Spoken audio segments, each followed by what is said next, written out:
الحمد لله رب العالمين والصلاة والسلام على سيد الأنبياء والمرسلين نبينا محمد وعلى آله وصحبه أجمعين ومن تبعهم بإحسان إلى يوم الدين۔ ناظرین کرام، السلام علیکم ورحمۃ اللہ وبرکاتہ۔ پیس ٹی وی اردو کے خصوصی پروگرام مجلس مذاکرہ میں آپ سب کا خیر مقدم ہے۔ آج ہمارے ساتھ ہیں مولانا محمد اشفاق سلفی صاحب اور مولانا ولی اللہ سعیدی صاحب اور مولانا محمد خالد ندوی غازی پوری صاحب۔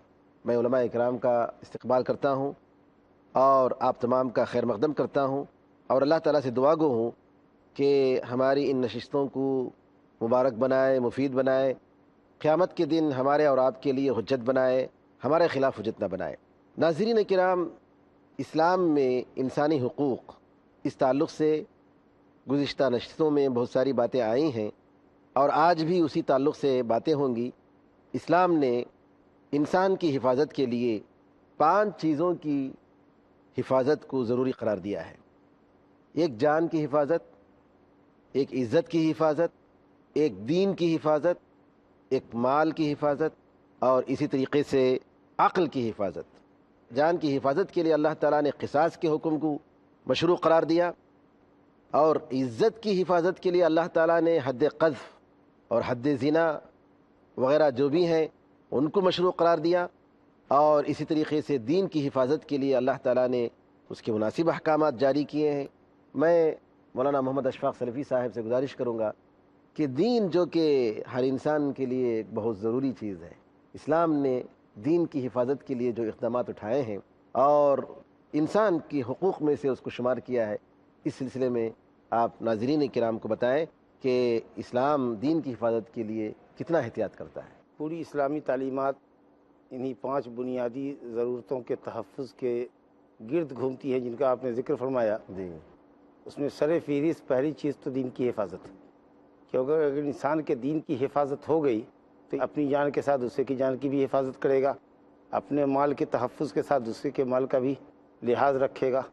جس طریقے سے اپنی عزت کے لٹنے کو اور اپنی عزت کے ساتھ بدکاری اور فحاشی کو نہیں پسند کرتا ہے، دوسرے کی عزت پر ڈوڑے نہیں ڈالے گا، جی، اپنے عقل کی حفاظت کرے گا، اپنے لیے نفع بخش ہوگا، دوسرے کے لیے نفع بخش ہوگا۔ تو بنیادی چیز اصل میں دین ہے، جی، جو انسان کو اللہ کے قوانین کی پابندی پر باندھے رکھتی ہے۔ آخرت کی جواب دہی کا احساس، اللہ رب العالمین کی وحدانیت پر ایمان اور یقین، اور پھر آخرت پہ جواب دہی کا احساس انسان کے اندر یا انسان کے ارادے کو مہمیز لگاتا ہے خیر کی طرف اور شر سے روکتا ہے۔ تو دین کی حفاظت بہت ضروری ہے، اور دین ہی اصل میں انسان کو انسان بناتا ہے، اور ہر انسان الحمدللہ فطرت اسلام پر پیدا ہوتا ہے، جیسا کہ صحیحین کی روایت ہے، کل مولود یولد علی الفطرہ فابواہ یہودانہ او یمجسانہ او ینصرانہ۔ فطرت اسلام پر پیدا ہوتا ہے، یعنی اگر خارجی دباؤ نہ ہو اور فاسد تربیت نہ ہو اور اللہ کی توحید کسی بچے کے سامنے پیش کی جائے، جب وہ عقل و ہوش کی منزل میں آ جائے تو فوراً وہ بغیر کسی دباؤ کے، پریشر کے، توحید کی دعوت کو قبول کرے گا۔ یہ الگ بات ہے کہ گھر اور گرد و پیش کے ماحول سے متاثر ہو کر وہ کبھی یہودی بنتا ہے یا نصرانی بنتا ہے، یا جس مذہب پر اس کے والدین ہوتے ہیں اس پر جاتا ہے، اللہ کہ اللہ رحم کرے اور ہدایت کی راہ نصیب کرے۔ تو بہت سے لوگ غیر مسلم گھرانوں سے آ کر کے مسلمان ہو رہے ہیں۔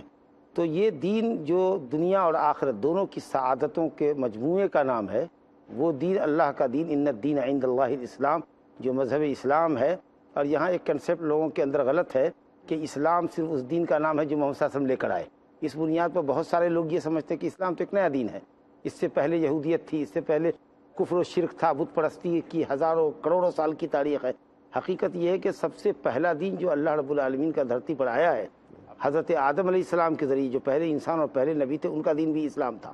اللہ تعالیٰ کی تابعداری، فرما برداری، اللہ کی وحدانیت پر ایمان اور اللہ کے حکموں کی بجا آوری، یہ ہے اسلام کا معنی۔ یہ تمام انبیاء کا دین تھا۔ ہاں، البتہ محمد صلی اللہ علیہ وسلم کی بعثت اور نبوت کے بعد یہ کلمہ الاسلام نبی صلی اللہ علیہ وسلم کی لائی ہوئی شریعت کے لیے بطور علم اس ناؤن کے استعمال ہوتا ہے۔ اب جب ہم بولتے ہیں اسلام تو اس سے محمد صلی اللہ علیہ وسلم کی شریعت مراد ہوتی ہے، اور اگلے سابقین انبیاء کی شریعت کو ان کی طرف منسوب کیا جاتا ہے، دین ابراہیم، دین موسیٰ، دین نوح، اس طرح سے۔ ورنہ تمام دین اللہ رب العالمین کے نزدیک اسلام ہی تھا، اور بنیاد فنڈامنٹل اصول کے اندر تمام شریعتیں متفق تھی، جزیات اور فروعات کے اندر اختلاف رہا۔ تو بہرحال اسلام اب بطور خاص، بطور عالم ناؤن کے نبی صلی اللہ علیہ وسلم کی شریعت پر بولا جاتا ہے، ورنہ تمام انبیاء کا دین اسلام تھا۔ اسی طریقے سے یعقوب علیہ السلام نے اپنے بچوں کو کہا وَلَا تَمُوتُنَّ إِلَّا وَأَنْتُمْ مسلمون. تو یہ اسلام کوئی نیا دین نہیں ہے، پہلا دین ہے، اور اصل میں اصل الاصول جو دین ہے یا اصیل جو بنیادی دین ہے جو زمین پہ آیا ہے وہ اسلام ہے. تو الحمدللہ دین کی حفاظت کے تعلق سے دین ہی اصل میں بنیاد ہے، اور یہی دین و دنیا کی سعادت کا ضامن ہے، کیونکہ اس میں اللہ کے حقوق اور بندوں کے حقوق کی پوری رعایت موجود ہے. تو اس لیے آدمی کو چاہیے کہ اللہ کے پسندیدہ دین کو قبول کرے. اس دین اسلام کے علاوہ کوئی بھی دین، کوئی مذہب، کوئی طریقہ اللہ رب العالمین کو پسند نہیں ہے. وَمَن يَبْتَغِ غَيْرَ الْإِسْلَامِ دِينًا فَلَن يُقْبَلَ مِنْهُ. جو اسلام کے علاوہ کوئی دوسرا دین طریقہ اختیار کرتا ہے وہ عند اللہ غیر مقبول ہے. وَهُوَ فِي الْآخِرَةِ مِنَ الْخَاسِرِينَ. اور آخرت میں گھاٹا اٹھانے والوں میں سے ہوگا. اس لیے ضروری ہے کہ دین کو سمجھ کر دین قبول کرے. ایسا نہیں ہے کہ صاحب کسی کی گردن پہ تلوار رکھ دیں، کہیں زبردستی اسلام لے آؤ. سمجھ بوجھ کر کے اسلام لائے. اگر وہ اسلام لے آتا ہے اور دین سے کھلواڑ کرتا ہے اور نکلتا ہے، وہ ایک مسئلہ ہے نہیں تو وہ اصل میں اس میں یہ بات ہے کہ دین کے تحفظ کے ہی تعلق سے اسلام نے مرتد کی سزا قتل رکھی ہے. اگر دین کا تحفظ مقصود نہ ہوتا اور یہ آزادی ہوتی کہ کوئی بھی آدمی مسلمان ہو اور جب چاہے وہ اس سے کنورٹ ہو جائے، اگر یہ اتنی آزادی کا اسلام میں اگر ہوتا، تحفظ دین اگر پیش نظر نہ ہوتا، تو مرتد اگر توبہ نہیں کر کے اسلام میں آتا ہے تو اس کی سزا اسلام میں قتل قرار نہ دی جاتی. میں مولانا یہاں پر یہ عرض کرنا چاہ رہا ہوں کہ یہ انسانی حقوق میں سے ایک بات یہ بھی ہے کہ دین کے سلسلے میں بھی انسان کو یہ حق دیا گیا ہے کہ وہ حق و باطل کی تمیز کرے، اور اس سلسلے میں وہ حق کو تلاش کرے اور حق کو قبول کرے. اب ایک مسئلہ یہ پیدا ہوتا ہے، جیسا کہ باطل کا اور جو اسلام کے مخالفین ہیں ان کا ایک کمنٹ یہ ہے دین پر ہمارے کہ بڑی زور ہے، بڑی زبردستی ہے، ساری چیزیں ہیں. تو انسان کا ایک بنیادی حق اسلام نے یہ متعین کیا ہے کہ وہ دین کو متعین کرے، دین کو حاصل کرے. چاہے نبی مکرم صلی اللہ علیہ وسلم نے بھی جب دین پیش فرمایا تو آپ کو یہ بھی فرمایا گیا تھا کہ بھئی آپ کا کام پہنچا دینا ہے. جی. وَلَسْتَ عَلَيْهِمْ بِمُسَيْطِرٍ. زبردستی منوانا آپ کا کام نہیں ہے، اس لیے کہ ہم نے انسان کو عقل دیا ہے، سوچنے سمجھنے کی صلاحیت دی ہے، آنکھیں دی ہیں، دل و دماغ دیا ہے. تو اسے یہ دیکھنا چاہیے کہ یہ جو نبی جس چیز کو لے کر کے آ رہے ہیں اور نبی اکرم صلی اللہ علیہ وسلم جو پیش کر رہے ہیں وہ کیا ہے. تو یہ بنیادی حق ہے انسان کا کہ وہ صحیح دین، صحیح مذہب کی کھوج کی طرف جائے. ایک بات تو یہ میں کہنا چاہ رہا تھا. دوسری بات یہ کہ اللہ رب العزت نے چونکہ سارے انسانوں کو اس نے پیدا کیا اور اس دنیا میں بامقصد پیدا کیا، مرنے کے بعد سب اس کی طرف جانے والے ہیں، تو اس دنیا میں بندے مومن بن کر کے کیسے رہے، اللہ کا نیک بندہ بن کے کیسے رہے، اس کو اللہ تعالیٰ نے انسانوں پر نہیں چھوڑا، بلکہ اس کے لیے اس نے اپنے انبیاء بھیجے، اپنے رسول بھیجے، اور ان کے ذریعے یہ بتا دیا کہ یہ میرا راستہ ہے اور اس کے علاوہ جو ہے وہ شیطان کا راستہ ہے. اب تمہیں اس بات کی آزادی یہاں دی جا رہی ہے کہ میرے نبی صلی اللہ علیہ وسلم یا میرے انبیاء کے راستے کو اختیار کر کے تم اس دنیا میں بھی سکون چاہتے ہو، مرنے کے بعد بھی چین چاہتے ہو، یا تم شیطان کا راستہ اختیار کر کے تم دوسری طرف جانا چاہتے ہو. لا اکراہ فی الدین قد تبین الرشد من الغی فمن شاء فلیؤمن ومن شاء فلیکفر. اس طرح کی جو بات ہے وہ یہ کہ دین نبی اکرم صلی اللہ علیہ وسلم کے ذریعے اور انبیاء کے ذریعے، اور خاص طریقے سے نبی صلی اللہ علیہ وسلم کے ذریعے اللہ تعالیٰ نے واضح فرما دیا. یہ تو آپ یہ نہیں کہنا چاہتے کہ جو چاہے اپنی مرضی سے کفر کی راہ اختیار کرے؟ یہ اسلام خود حکم دے رہا ہے ومن شاء فلیؤمن ومن شاء. میرے کہنے کا مطلب یہ نہیں ہے کہ جو اسلام قبول کیا ہے بھاگ جائے، وہ جو چاہے ایمان لائے، جو چاہے نماز پڑھے، جو چاہے روزہ رکھے. یہ میرے کہنے کا مطلب نہیں ہے. اسی لیے آپ نے فرمایا کہ اسلام لانے کے بعد، امن میں آنے کے بعد، حق مل جانے کے بعد، معرفت مل جانے کے بعد اگر کوئی شخص پھرتا ہے تو اس کی سزا قتل ہے.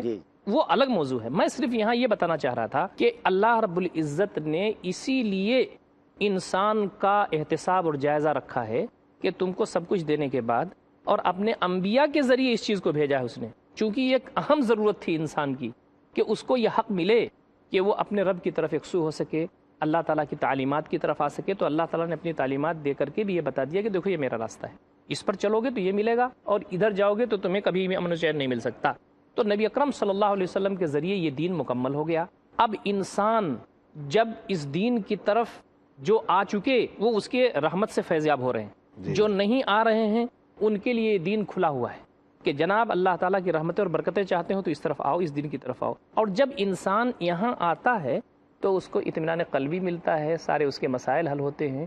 تو اب دین اسلام کو حاصل کرنے کا انسان کا بنیادی حق ہے کہ وہ دین کو حاصل کرے. اور ہم یہ مانتے ہیں کہ چونکہ یہ دین فطرت ہے لہٰذا انسان کی یہ بنیادی ضرورت بھی ہے کہ وہ دین کو حاصل کرے. اب دین کے تحفظ و بقا کا مسئلہ جہاں پر آتا ہے وہاں یہ بات ضرور آتی ہے کہ اس دین کے سلسلے میں دین غالب ہو چکا نبی اکرم صلی اللہ علیہ وسلم کے ذریعے. نماز ہے، روزہ ہے، حج ہے، زکوٰۃ ہے، معاشرے کی تعلیمات ہیں. ان ساری چیزوں کی تحفظ کے لیے یہ بات ضروری ہے کہ کوئی بھی شخص دین میں کوئی ایسی چیز پیدا نہ کرے جو فتنے کی باعث بنے. کوئی شخص دین میں ایسی چیز نہ پیدا کرے جو شکوک و شبہہ کا ذریعہ بنے. دین میں کوئی شخص نئی ایسی چیز پیش کرے جس کے ذریعے اسلام سے لوگ برگشتہ ہوں، دور ہوں. اس لیے کہ دین تو مکمل ہو چکا ہے. اب کوئی شخص ایسا نہیں ہے دنیا میں کتنا بھی علامہ ہو جائے کہ وہ دین میں کوئی چیز بڑھا سکے یا گھٹا سکے. تو دین تو مکمل ہو گیا ہے الحمدللہ. تو یہ دین کے تحفظ کا مسئلہ یہ ہے کہ قرآن مجید کی حفاظت تو اللہ تعالیٰ نے اپنے لیے لے لی ہے. اسی لیے یہ قرآن مجید پوری دنیا کے لیے اس حیثیت سے چیلنج کرتا ہے کہ اللہ تعالیٰ کی یہ کتاب ہے، اور اگر تم اس کو کہتے ہو کہ غلط ہے یا اس کی تعلیمات غلط ہے تو لے کر کے آ جاؤ. نبی مکرم صلی اللہ علیہ وسلم کی جو صحیح احادیث مبارکہ ہیں، حفاظت تو اللہ تعالیٰ نے قرآن مجید کے لی ہے، لیکن صحیح احادیث مبارکہ جو قرآن مجید کی روح سے مطابقت رکھتی ہیں وہ بھی ہمارے پاس موجود ہیں. قرآن کی حفاظت میں حدیث کی حفاظت خود بخود شامل ہے. ذکر کے اندر حدیث بھی داخل ہے. اب وہ چیز موجود ہے تو اب اس کی حفاظت خود اس امت کے اوپر ہے، اس کے علماء کے اوپر ہے کہ خود اس کی حفاظت بھی کریں اور اس کو دوسرے بندگان خدا تک پہنچانے کا کام بھی کریں. ناظرین کرام، مرتد کے بارے میں اور دین کی حفاظت کے لیے اسلام نے جو نظام دیا ہے اس سلسلے میں باتیں ضرور آئیں گی، لیکن ایک وقفے کے بعد اس وقت تک کے لیے میں اجازت چاہتا ہوں. السلام علیکم ورحمۃ اللہ وبرکاتہ. السلام علیکم ورحمۃ اللہ وبرکاتہ. ناظرین کرام، اسلام میں انسانی حقوق کے تعلق سے ہماری بات جاری ہے. مولانا آپ کچھ فرما رہے تھے. دین کے تعلق سے یہ عرض کرنا تھا کہ دین کا تحفظ مملکت کے تحفظ سے زیادہ اہم ہے، جان کے تحفظ سے زیادہ اہم ہے، مال کے تحفظ سے زیادہ اہم ہے. اس لیے کہ اللہ نے ان الدین عند اللہ الاسلام، تو ان سب چیزوں کے تحفظ کے لیے جو قوانین بنائے جاتے ہیں اس قوانین کا پالن نہ کرنے کی بنیاد پہ وہ سزاوار ہوتا ہے، اس کو سزا دی جاتی ہے. اگر کسی مملکت کے اندر کوئی فوجی ہے، ملٹری والا ہے، پولیس والا ہے، جو اس کے قوانین ہیں، جب وہ اس نے قبول کر لیا، وردی پہن لی، تو اس نے قانون اپنے اوپر نافذ کر لیا. محاذ پہ وہ ہے، دشمن کے مقابلے پہ ہے، اور وہاں سے اگر وہ پشت پھیرتا ہے وہیں شوٹ کر دیا جاتا ہے. آج بھی مہذب دنیا کا یہی قانون ہے. اس کو لوٹنا نہیں، اس کو آگے ہی بڑھنا ہے. تو اگر یہ چیز غلط نہیں ہے، یہ تہذیب کے خلاف نہیں ہے، تو دین تو اس سے زیادہ اہم ہے. جو اللہ رب العزت نے دین کی بنیاد پہ یہ دنیا پیدا اس نے کیا ہے، دنیا کی ساری نعمتیں اس نے عطا فرمائی ہیں، اور دنیا کو اللہ رب العزت نے ہر ایک کو دیا ہے، چاہے وہ پسندیدہ ہو یا ناپسندیدہ ہو. لیکن دین کی دولت تو اللہ نے اس فرد کو عطا کیا ہے جس کو اللہ پسند فرماتا ہے. اس کے باوجود یہ بغاوت کر رہا ہے، یہ سرکشی پہ آمادہ ہے، متمرد ہے.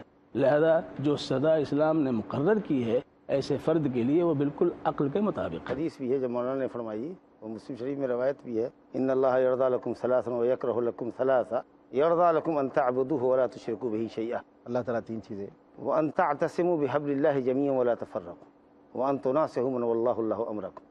حفاظت دین کے تعلق سے صرف اللہ کی بندگی کرو، اس کی بندگی میں کسی کو شریک مت کرو، کیونکہ اگر شرک کرتے ہو تو دین کو ضائع کرتے ہو، بدعت کرتے ہو تو دین کو ضائع کرتے ہو، تکمیل دین پر سوال کھڑا کرتے ہو، اللہ رسول کی تکذیب کے مرتکب ہوتے ہو، نعوذ باللہ. واعتصموا بحبل اللہ جميعا، یونٹی قائم کرو، اجتماعیت، کیونکہ اجتماعیت پہ قوت ہے، اسلام غالب رہے گا. اور تیسری بات یہ ہے کہ جو تمہارے حکمراں ہیں ان کے ساتھ خیر خواہی کرو. تو بادشاہ کے ساتھ خیر خواہی سے پہلے اجتماعیت، اور اجتماعیت کے قیام کے لیے دین کی حفاظت. وَيَكْرَهُ لَكُمْ قِيلَ وَقَالَ وَكَثْرَةَ السُّؤَالِ وَإِضَاعَةَ الْمَالِ.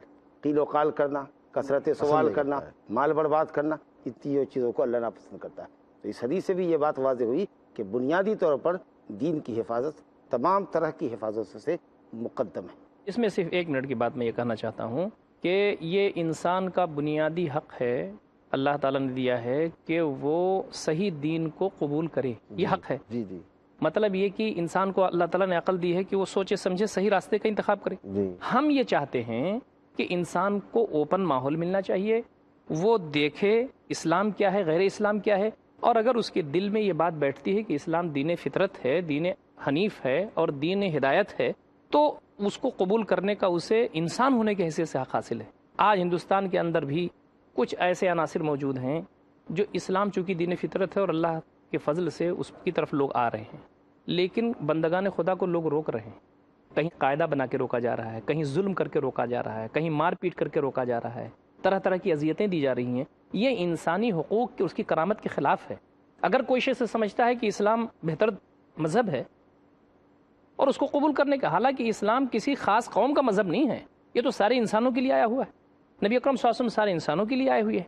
تو اب اس دین کی طرف، اس کی برکت کی طرف اگر کوئی آتا ہے، کسی بھی مذہب کا ہو، نہ بھی کسی بھی مذہب کا ہو، تو آج ہمارے ہندوستان کے ہاں کچھ ایسے ماحول بن رہے ہیں اور دنیا میں ایسے ماحول بن رہے ہیں کہ اس کو یہ موقع قانوناً بھی روکا جاتا ہے اس کو، اور عملاً بھی اس کو روکا جاتا ہے۔ یہ انسانی حقوق کی خلاف ورزی ہے، اور یہ حق ہے انسان کا کہ وہ اگر کوئی چیز اسے صحیح ثابت ہوتی ہے، کوئی صحیح معلوم ہوتا ہے اس کو کہ یہ حق ہے، تو اسے قبول کر لے۔ یہ اسے بنیادی حق دیا ہے اس کے پیدا کرنے والے نے۔ یہ فرض ہے، بلکہ اس کے اوپر حق کا مطلب حق ہی نہیں بلکہ فرض ہے اس کے اوپر کہ وہ حق کی تلاش کرے اور حق کو قبول کرے۔ صحیح، یہی فرض ہے۔ مغربی دنیا جہاں پر دعویٰ کرتی ہے حریت دین کا انسانی حقوق کے تعلق سے، ہم یہ دیکھتے ہیں کہ جہاں بھی ان کو موقع ملتا ہے کوئی بھی ویلفیئر کام کرنے کا یا کسی بھی اور پیسے دے کر لوگوں کو اپنے دین کی طرف راغب کرتے ہیں۔ اگر اجازت دیں تو میں تھوڑی سی بات رکھ دوں۔ جی مولانا۔ دیکھیے، بندوں کی خدمت کرنا، انسانوں کی خدمت کرنا کوئی معیوب کام نہیں ہے، جی، کوئی دبا مطلوب ہے، ہے، کچلا مطلوب ہے، پریشان حال ہے۔ دین میں اسلام تو مطلوب خود ہے۔ تعلیمات دیتا ہے، غربا ہے، مساکین ہے، یتیم ہے، محتاج ہے، لاچار ہے، مجبور ہے، مستحقین ہے، ان کی خدمت کرنا چاہیے۔ ارحموا من فی الارض یرحمکم من فی السماء، زمین والوں پر رحم کرو، تمہارا اوپر آسمان والا رحم فرمائے گا۔ لیکن لالچ دے کر کے کوئی خاص مذہب قبول کرانا یہ غلط بات ہے۔ آپ نے جس کی طرف اشارہ کیا ہے، یہ ایک اتنا بڑا موضوع اس وقت انٹرنیشنل سطح پر ہے کہ عالم اسلام کا ایک برننگ ٹاپک بنا ہوا ہے یہ، کہ خاص مذہب کے لوگ، ان کے مبلغین، ساؤتھ افریقہ کے بہت سارے مسلم ممالک، گلف کے اندر بھی وہ کوشش کرتے رہے، جہاں یتیمیں ہیں، بیوائیں ہیں، لاچار ہیں، مجبور ہیں، کھانے کو ترس رہے ہیں لوگ وغیرہ وغیرہ، وہاں لالچ دے کر کے اور گویا کہ ایک طرح سے مجبور کر کے کہ جناب ہم تمہارے ساتھ یہ کر رہے ہیں اور اس کے صلے میں تم کو یہ کرنا ہے۔ تو بہت سارے لوگ تو ایسے ہوتے ہیں کہ جن کا عقیدہ کمزور ہوتا ہے، جن کے پاس ایمان ویسا نہیں ہوتا، جیسا ملت میں بہت بڑا طبقہ ایسا موجود ہے، تو وہ یہ نہیں سمجھ پاتے کہ حق کیا ہے نہ حق کیا ہے، تو اس فتنے میں وہ مبتلا ہو جاتے ہیں۔ تو یہ چیز خود آج کی اس مہذب دنیا میں یہ بات نامناسب ہے، اس کو الگ الگ ہونا چاہیے۔ انسانی خدمت الگ چیز ہے، اور اللہ تعالیٰ کے دین یا کسی بھی دین کے انتخاب کے سلسلے میں بندے کو جو آزادی ہے وہ الگ چیز ہے۔ انسانی خدمت کے لیے ہونی چاہیے۔ دیکھیے سعیدی صاحب، اصل میں مسئلہ یہ ہے کہ کوئی چیز آدمی سوچ سمجھ کر کے حق کو حق سمجھ کر کے قبول کرتا ہے تو اس میں جو پائیداری آتی ہے، بالکل صحیح ہے، اور آپ کی غربت کا فائدہ اٹھا کر کے اگر اس کی ایمان کو خرید رہے ہیں تو اس میں اور اس میں جو حق سمجھ کے آدمی، دونوں میں آسمان زمین کا فرق ہے۔ ایسے لوگ جن کو آپ لالچ دے کر کے یہودی بنا رہے ہیں، عیسائی بنا رہے ہیں، غیر مسلم بنا رہے ہیں، جب وہ لقمہ پھینکنا آپ بند کر دیں گے وہ دوسری طرف پھر جائیں گے۔ لیکن اگر ایک مسلمان دین حق کو دین حق سمجھ کے قبول کرتا ہے تو وہ قتل کیا جانا، آگ میں جلا دیا جانا پسند کرتا ہے، مگر اپنے دین کا سودا نہیں کرتا۔ صحیح، یہ بڑا فرق ہے یہ لالچ، اور اسی وجہ سے اسلام اتنی تیزی سے پھیلا، اس کے پیچھے کوئی لالچ نہیں، کوئی ترغیب نہیں، کوئی تحریض نہیں۔ اور عملی طور پر میں یہ کہہ سکتا ہوں کہ دنیا میں اس وقت کہیں بھی جہاد بھی نہیں ہے کہ آپ یہ کہیں کہ صاحب تلوار کا استعمال ہو رہا ہے، اور اس کے باوجود بے تحاشا دنیا اسلام کی طرف بڑھی۔ مغرب دنیا کی آدھی دولت کرسچینٹی پہ خرچ ہو رہی ہے، اس کے باوجود ان کے مذہب میں آنے والوں کا ریشیو اسلام کے مقابلے میں سمجھتا ہوں کہ 1% بھی نہیں ہے۔ چرچ خالی ہو چکے ہیں، چرچ نیلام ہو رہے ہیں اور بک رہے ہیں، اس لیے کہ انسان کو جب سکون نہیں ملے گا تو ہرا نہیں سکتا وہ۔ الحمدللہ۔ جی، یہی وجہ ہے کہ انہوں نے اسلام کی شبیہ کو خراب کرنے کے لیے مختلف حربے استعمال کیے ہیں۔ انہوں نے جب دیکھا کہ لالچ کے ذریعے، پیسے کے ذریعے، تعاون کے ذریعے بات نہیں بن رہی ہے تو جس کی طرف جا رہے ہیں اسی کی شبیہ خراب کی جائے۔ لہذا کبھی پردے کا مسئلہ، حجاب کا مسئلہ، قرآن کا مسئلہ، اسکارف باندھنے پر جرمنی نے، فرانس نے جو قانون پاس کیا، لوگوں کو پیسے دے کر تیار کرتے ہیں، لوگوں کے دماغوں کو خریدتے ہیں، لوگوں کے قلموں کو خریدتے ہیں تاکہ اسلام کے خلاف، اسلامی شخصیتوں کے خلاف کیچڑ چلا جائے۔ ہر چیز کا رد فعل ہوتا ہے، جو آدمی مشہور ہونا چاہتا ہے جس قدر دبا رہے ہیں اور مخالفت کر رہے ہیں۔ تسلیمہ نسرین دیکھیے پڑی ہوئی یہاں پر ہمارے ملک کے اندر ہے، ہمارے ملک کے اندر ہے، اور جس دلیری کے ساتھ وہ کیسی بے حیائی کی باتیں کرتی ہے کہ ایک عورت کو 200 مرد رکھنے چاہیے، یہ کتنی بے حیائی کی بات ہے۔ اور ہمارا ملک جو ہے وہ مہذب کہلاتا ہے۔ چلیے اس کے باوجود بھی انہی ماحول میں الحمدللہ اسلام پنپ رہا ہے، ستی جو زکات رہا ہے، چیز اسلام کے خلاف ہو اس کو بڑھانے کی کوشش کی جا رہی ہے تاکہ انہیں ڈر نہیں ہے کہ یہ سب سیل آ رہا ہے۔ آزادی بیان کا مطلب یہ تو نہیں کہ دوسروں کی عزتوں پر اور دوسروں کی کردار پر حملہ کیا جائے، یا یہ وہ تسلیم کرتے ہیں، یا مذہب پر وہ تسلیم کرتے ہیں کہ اپنے ہاں ملکہ برطانیہ کے خلاف کوئی بات نہیں کہی جا سکتی ہے، حضرت عیسیٰ علیہ الصلوۃ والسلام کے خلاف کوئی بات نہیں کہی جا سکتی ہے، لیکن وہیں پر وہ خود حضور اکرم صلی اللہ علیہ وسلم کے خلاف آپ کے خاکے اڑاتے ہیں، آپ کے خلاف بات کہتے ہیں، قرآن پاک پر کیچڑ اچھالتے ہیں، اور اس کو کہتے ہیں آزادی رائے ہے۔ تو یہ دوہرا معیار جو ہے، طاقت کا، پیسے کا غلط، یہ دوہرا معیار اسی اللہ طاقت رب کے ظلم العالمین میں کی قدرت کا ان کو وہ احساس انصاف نہیں ہے، بالکل، بلکہ وہ اپنی دادا گیری ہے۔ آج امریکہ ہو یا دادا گیری بھی ہے برطانیہ ہو، مولانا، اور گھبراہٹ کا مظہر بھی ہے۔ جی بالکل، اب دنیا گھبراہٹ کا شکار ہو چکی ہے، اس لیے کہ اسلام آ رہا ہے الحمدللہ۔ جی اسلام نے جن چیزوں کا خیال کیا ہے انسان کی حفاظت کے لیے، ان میں سے ایک مال کی حفاظت۔ مال کے تعلق سے قرآن نے کہا نا، اعوذ باللہ من الشیطان الرجیم، وَلَا تُؤْتُوا السُّفَهَاءَ أَمْوَالَكُمُ الَّتِي جَعَلَ اللَّهُ لَكُمْ قِيَامًا۔ بے وقوفوں کو مال نہ دو، جن بچوں کے مال کے تم امین ہو، کفیل ہو، جو بچے یتیم ہو گئے ان کی کفالت تمہارے ذمے ہے، ان کے گارجین نے تم کو گارجین اور ولی بنایا ہے، مال انہی کا ہے، لیکن ہے وہ نادان، بے وقوف ہے، مال کو ضائع کرنے والے ہیں، حفاظت نہیں کرنے والے ہیں، تو ان کو تم اپنا مال نہ دو۔ یتیموں کا مال ہے، حفاظت تم کر رہے ہو، ان کے ماں باپ نے حوالے تمہارے کیا ہے، لیکن وہ ان کا مال نہیں ہے، وہ تمہارا مال ہے، جس کو تم برسا برس سے حفاظت کر جب کے تک وہ باشعور نہ ہو جائے، نہ ہو جائیں۔ وَلَا تُؤْتُوا السُّفَهَاءَ أَمْوَالَكُمْ الَّتِي جَعَلَ اللَّهُ لَكُمْ قِيَامًا، جس پر تمہاری زندگی کا دار و مدار۔ دار و مدار، یا زندگی کے بہت سارے مسائل کا انحصار، زندگی قائم ہے تمہاری، سب کچھ دولت نہیں ہے، لیکن دولت، اب پیسہ بھی بہت بڑی چیز ہے، اور اسی لیے اسلام نے کہا ہے کہ اس کو جائز طریقے سے کمایا جائے، جائز راستے میں خرچ کیا جائے، ناجائز بالکل نہ خرچ کیا جائے، حرام کاموں میں نہ خرچ کیا جائے، اور اسی مال کی حفاظت کے تعلق سے کہ مال ہمارا محفوظ رہے، کچھ بنیادی شرطوں کے ساتھ اسلام نے مال کے تحفظ کے لیے قانون بنایا کہ اگر کوئی مطلوبہ شرائط کے خلاف اگر تجاوز کرتا ہے، ڈاکہ زنی کرتا ہے، لوٹ پاٹ کرتا ہے، ناہیب ہے، تو اس کی الگ سزا ہے، اور اگر چوری کرتا ہے تو اس کی الگ سزا ہے کہ اگر وہ مقررہ مقدار کا مال چوری کرتا ہے اس کا ہاتھ کاٹا جائے گا۔ یہ تحفظ مال کے پیش نظر اسلام نے یہ قانون لاگو کیا ہے۔ اسلام نے جان کی، مال کی، دین کی، اور اسی طریقے سے عقل کی، عزت کی حفاظت کی ضمانتیں دی ہیں، اور یہ صرف اسلام کی خوبی ہے، انسانی بنائی ہوئی بھی مذہبیں یہ کام نہیں کر سکتی۔ ناظرین کرام، اللہ تعالیٰ سے دعا ہے کہ دین کو سمجھنے اور اس کے تقاضوں پر عمل کرنے کی توفیق عطا فرمائے۔ اگلی نشستوں میں مزید باتیں آئیں گی، اس وقت تک کے لیے اجازت دیجیے۔